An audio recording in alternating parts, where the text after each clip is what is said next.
Good morning, students. How are you all? Hope you are all fine. So last class we studied about Ohm's law. ठीक है ना. Last class में अपन Ohm's law के बारे में पढ़े थे. तो आज अपन लिमिटेशंस पढ़ेंगे, यानी ओम्स लॉ जब दिए उन्होंने अपने को ये थ्योरी, जब ये अपने को लॉ दिए तो उनसे क्या क्या गलतियाँ हुई. तो limitations of Ohm's law. So Ohm's law is valid for metal conductors provided the temperature and other physical conditions remain constant. The resistance of the material changes with temperature. Hence, for changing temperature, the VI graph for a conductor will be non-linear. Ohm's law is not applicable to gaseous conductors. It is also not applicable to semiconductors such as germanium and silicon.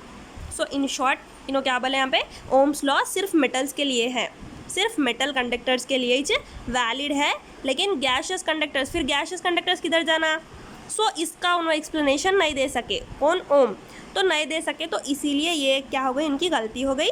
सो सिर्फ metals ही good conductors है, metals ही ये Ohm's law को follow करते हैं बोल के इन्हों बोले. लेकिन फिर गैशियस कंडक्टर्स को क्या करना, अपन गैशियस कंडक्टर्स का अपने को पोटेंशियल डिफरेंस और करंट फाइंड आउट करना है बोले, तो फिर अपन क्या करना, तो इसके लिए उन्होंने थ्योरी नहीं दिए. सो ओम्स लॉ क्या है, it is not applicable to gaseous conductors. ठीक है. और सेमी कंडक्टर्स यानी germanium, such as germanium and silicon, ये दो क्या है, सेमी कंडक्टर्स है. तो इन लोगों के लिए भी उन्होंने क्या बोले कि ये दोनों भी ओम्स लॉ को एप्लीकेबल नहीं है. So when a conductor is connected to a battery the free electron start moving. ये अपने को मालूम है, जब अपन एक कंडक्टर यानी एक वायर को जब अपन बैटरी को कनेक्ट करते हैं तो उसमें उसके अंदर के इलेक्ट्रॉन्स मूव होना स्टार्ट होते एक स्पेसिफाइड डायरेक्शन में. जैसा बोले वैसा मूव नहीं होते, एक स्पेसिफाइड डायरेक्शन में मूव होते. तो ड्यूरिंग दिस मोशन, तो ये मोशन की वक्त जब ये इलेक्ट्रॉन्स मूव हो रहे कंडक्टर में, the electrons collide with positive ions. ठीक है. इलेक्ट्रॉन्स को कौन सा आयन रहता, माइनस साइन रहता.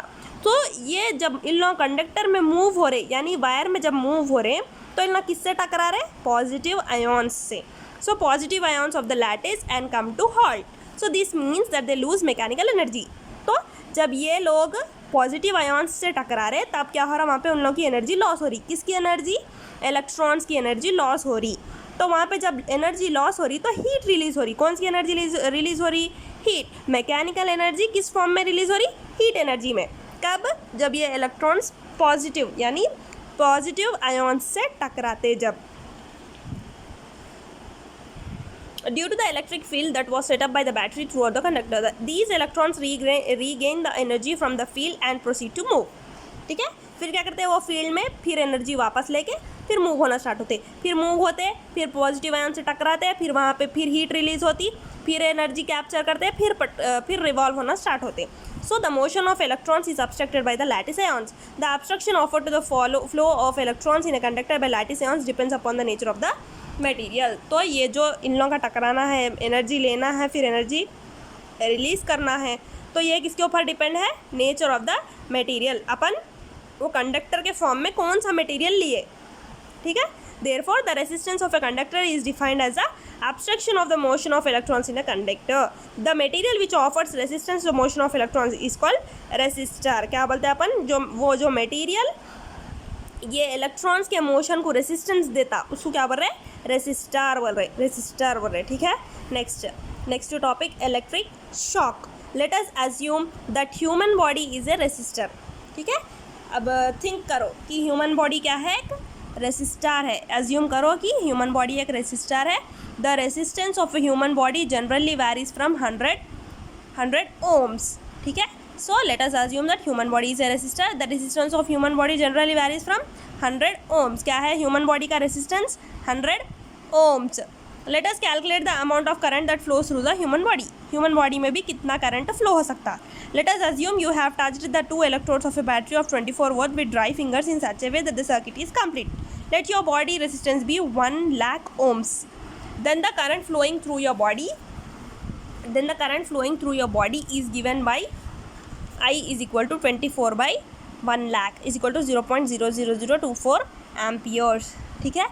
क्या बोल रहे हैं यहाँ पे, अगर अपन एक बैटरी के टर्मिनल को विथ ड्राई हैंड्स यानी अपन कच्चे नहीं हैं, अपन भीग के नहीं हैं, तो अपने ड्राई फिंगर्स से अपन क्या कर रहे हैं उसको, अगर अपन वो पूरा सर्किट कंप्लीट है, वहाँ पे स्विच ऑन है, जाके अगर अपन वो बैटरी के टर्मिनल्स को पकड़ लिए तो अपने अंदर कितना करंट फ्लो हो सकता। तो जब अपन ड्राई है तो अपने अंदर कितना करंट फ्लो होता था, 24 वोल्ट्स यानी 24 वोल्ट करंट अपने अंदर एंटर होता। कब? जब अपन ड्राई फिंगर्स पे है, ठीक है ना। तो क्या दिया उन लोगों, तो वो करंट बहुत स्मॉल है जो अपने को 24 वोल्ट, जब अपन ड्राई रहते, जब अपन वेट नहीं रहते, ड्राई रहते, जब अपने को करंट जो लगता वो कितना रहता, very small. So when a small current passes through the human body does not affect the functioning of various organs inside the body.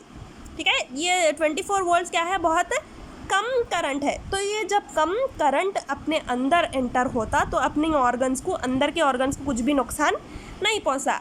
Upon generally घर में देखते, अगर अपन कुछ भी कटा हुआ वायर या फिर कुछ भी अगर जाके टच कर लिए विथ ड्राई हैंड्स, मतलब सूख के है अपन, तो अपन जाके अगर वो पकड़ लिए तो क्या होता, सिर्फ एक झटका लगता अपने को, अपन झट से अपना हाथ या फिर कुछ भी लगा अपन पीछे हटा लेते, तो इससे अपनी बॉडी को नुकसान नहीं है। जब अपन ज़्यादा वोल्ट के करंट को अगर अपन टच करें तो अपनी बॉडी को या फिर अपनी लाइफ को रिस्क रहता। सो देखो यहाँ पूछ रहे हो ना, what happens to our body if we touch live wire of 240 volts. कितना वोल्ट कब पकड़े थे अपन, सिर्फ 24 वोल्ट्स का पकड़े तो अपने को कुछ भी असर नहीं हुआ।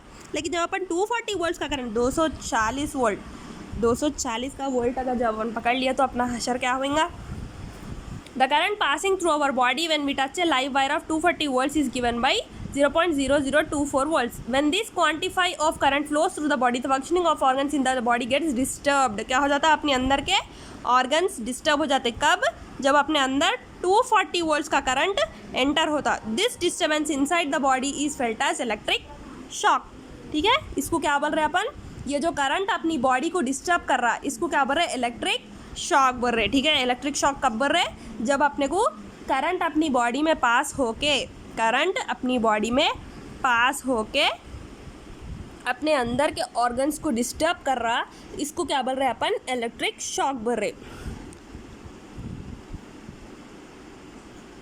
If the current flow continues further, it damages the tissues of the body which leads to decrease in resistance of the body. अब ये करंट जब अपनी बॉडी में अंदर फ्लो होता तो अपने टिश्यूज़ को, अपने बॉडी के टिश्यूज़ को इन्हें डिक्रीज, मतलब रेसिस्टेंस इनका डिक्रीज कर देता, मतलब डिस्ट्रॉय कर देता, अपने टिश्यूज़ को डैमेज कर देते। When this current flows for a longer time, damage to the tissues increases and thereby resistance of the human body decreases. तो जितनी ज़्यादा देर ये करंट अपने अंदर सप्लाई होते रहेगा उतना ही अपने टिश्यूज़ की रेसिस्टेंसी ख़त्म होते जाती है। Hence the current through the human body will increase. If this current reaches 0.07 A, it affects the functioning of the heart. And if this much current passes through the heart for more than 1 second, it could be fatal. If this current flows for a longer time, the person in electric shock is being killed. क्या हो जाता, जब current flow हो के कहाँ तक पहुँचता, 0.07 ampere तक अगर पहुँच गया ना तो क्या हो जाता है, अपने हार्ट पे इफेक्ट हो जाता। तो अगर अपने हार्ट को ये करंट कितनी देर तक पहुंचना था, खाली 1 सेकंड, इतना करंट 0.07 एम्पियर्स का करंट अगर अपने हार्ट को 1 सेकंड में पहुंचा तो अपना हार्ट क्या हो जाता है, डेड। वहीं पे अपना ऑर्गेनिज्म यानी अपन जिसको शॉक लगा वो इंसान वहीं पे ख़त्म। देखो यहाँ पे करंट अब 0.001 हुआ तो कैन बी फट, मतलब थोड़ा झटका लगता बस। अगर 0.005 एम्पियर्स का करंट अपने अंदर एंटर हुआ तो पेनफुल यानी थोड़ी बहुत दर्द होता। फिर 0.010 इतना करंट अपने अंदर आया तो इनवॉलंटरी मसल कॉन्ट्रैक्शंस, मतलब सुंद हो जाती, उंगली सुंद होना, मतलब अगर फिंगर को लगा तो अपना ये इतना पार्ट सुंद यानी इनवॉलंटरी मतलब। नेक्स्ट 0.015 करंट अगर अपना एंटर हुआ तो मसल कंट्रोल लॉस हो जाता। नेक्स्ट 0.070 एम्पियर का करंट अगर अपने अंदर एंटर हो गया तो हार्ट या फिर वो इंसान की जान ही जाने के चांसेस रहते। Next, from the above discussion we can conclude that electric shock can be experienced when there is a potential difference exists from one part of the body and another part. When current flows through human body, it chooses a path which offers load resistance. The resistance of the body is not uniform through it. throughout it. For example, skin offers more resistance than the organs inside the body. As long as current flows continuous inside the body, the current and resistance of the human body goes on changing inversely. Hence, the electric shock is a combined effect of potential difference, electric current and resistance of the human body. तो क्या बोल रहे हैं यहाँ पे, current कहाँ पे flow होता कहते हैं, जहाँ पे रेसिस्टेंस कम रहता. ठीक है, बीमारी भी किसको अटैक होती है, जिसके अंदर रेसिस्टेंस पावर कम रहता. तो ऐसे ही करंट भी कहाँ पे ज़्यादा फ्लो होता, जहाँ पे रेसिस्टेंस कम रहता. तो अपनी बॉडी में सबसे ज़्यादा रेसिस्टेंस कहाँ कम है कहते हैं, स्किन में. अपनी स्किन में सबसे ज़्यादा कम रेसिस्टेंस है. अंदर के इंटरनल ऑर्गन से ज़्यादा भी अपनी स्किन में कम रेसिस्टेंस है. इसलिए पूरा स्किन में जब अपना करंट झट से करंट जैसा ही अपने को लगता है तो अपनी स्किन क्या करती है, उसको झट से एक्सेप्ट कर लेती है रेसिस्टेंस कम रहने की वजह से. अब एक्सेप्ट कर लेके अपने अंदर के ऑर्गन्स क्या होते हैं उसमें हार्मफुल होना, अपने अंदर के ऑर्गन्स को वो डैमेज करता. समझ में आया ना आप लोगों को इलेक्ट्रिक शॉक क्या है. नेक्स्ट अपन नेक्स्ट क्लास में factors affecting the resistance of a material के बारे में पढ़ेंगे. इसमें टेम्परेचर और रेसिस्टेंस के बारे में रहेगा आप लोगों को. ठीक है ना, थैंक यू.